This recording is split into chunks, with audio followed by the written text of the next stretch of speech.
I'm calling on all my colleagues to stay focused and united. Let's get every single one of President Trump's nominees confirmed quickly and efficiently, whatever it takes to make that happen. If we have to stay here through weekends, get it done. President Trump deserves his team so he can get to work. Yes, that's Ohio Senator-elect Bernie Moreno with me here last weekend on executing President Trump's agenda and getting his cabinet nominees confirmed.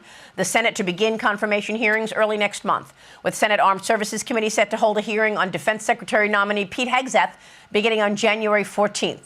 But after this weekend's drama over the continuing resolution where several Republicans voted against the Trump-backed plan initially, how much confidence should we have that the GOP can unite and agree on the agenda and President Trump's nominees? Joining me now is incoming White House Press Secretary Karoline Leavitt. Karoline, great to see you. Thank you so much for being here. I want to get to President Trump's agenda and the executive orders that we'll see in a moment. But first, can you answer that question? You saw all the drama over the weekend. Why should we believe that Republicans are going to stay united when, in fact, 38 of them this weekend voted against Trump's agenda? President Trump has put together a brilliant team. You heard Senator Rand Paul earlier in your show, Maria, saying that he couldn't dream of a better cabinet than the one that President Trump has put together. And 4 years ago, not a single Democrat voted against any one of Joe Biden's picks for his cabinet. Republicans need to follow suit. They need to get tough. They need to get smart. They need to confirm President Trump's picks. When you look at the exceptional qualifications of these individuals, there is no reason that a single Republican should vote against any one of them. Let's confirm them so President Trump can get to work, ushering his agenda through the federal government and also on Capitol Hill. And based on my reporting over the weekend and phone calls with several people, I understand raising or eliminating the debt ceiling is now being talked about in terms of putting in the first reconciliation package.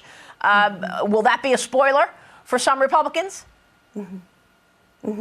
Well, it shouldn't be, because it's a fantastic idea and President Trump is in full support of it, as he has expressed in recent days. Look, the continuing resolution that passed happened because of President Trump. It includes critical aid for our farmers, critical aid and disaster relief for our fellow Americans who were impacted by Hurricane Helene. But as soon as Republicans return to the Hill in January, they have to deal with the debt ceiling. This is the last tool in Senator Schumer and the Democrats' toolbox to try to obstruct President Trump's America First agenda. The American people reelected President Trump with a resounding mandate because they want him to take monumental action to secure the southern border, to expedite permitting, to unleash the might of our American energy industry, and to restore peace through strength abroad. We can only do that if we get rid of the debt ceiling. President Trump is in strong support of that, and Republicans need to get behind it. Understood. Can you talk to us a bit about President Trump's plans on the first few days? On day one, for example, how many executive orders is he planning?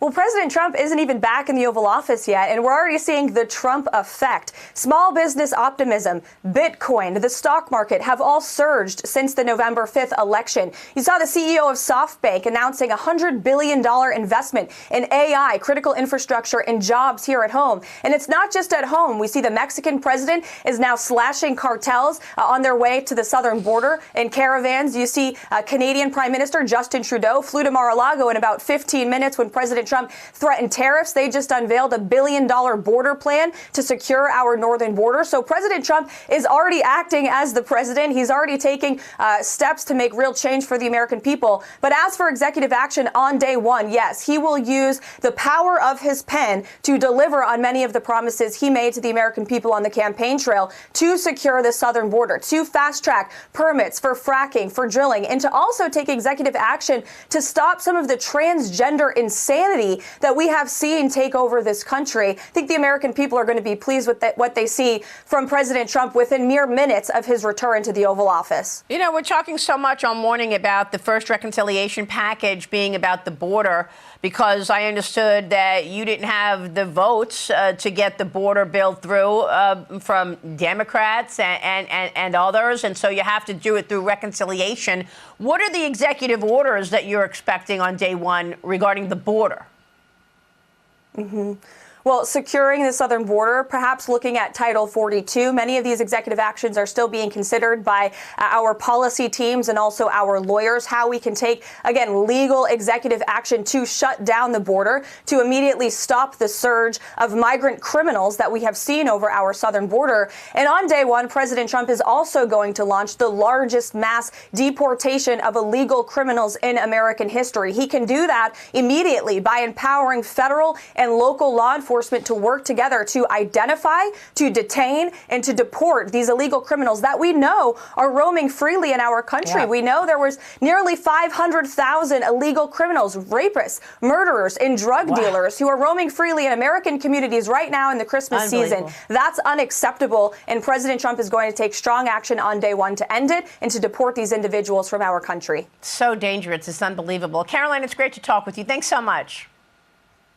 Thanks, Maria. Merry Christmas. Merry Christmas to you, Caroline Levitt. I'm Steve Doocy. I'm Brian Kilmeade. And I'm Ainsley Earhart. And click here to subscribe to the Fox News YouTube page to catch our hottest interviews and most compelling analysis.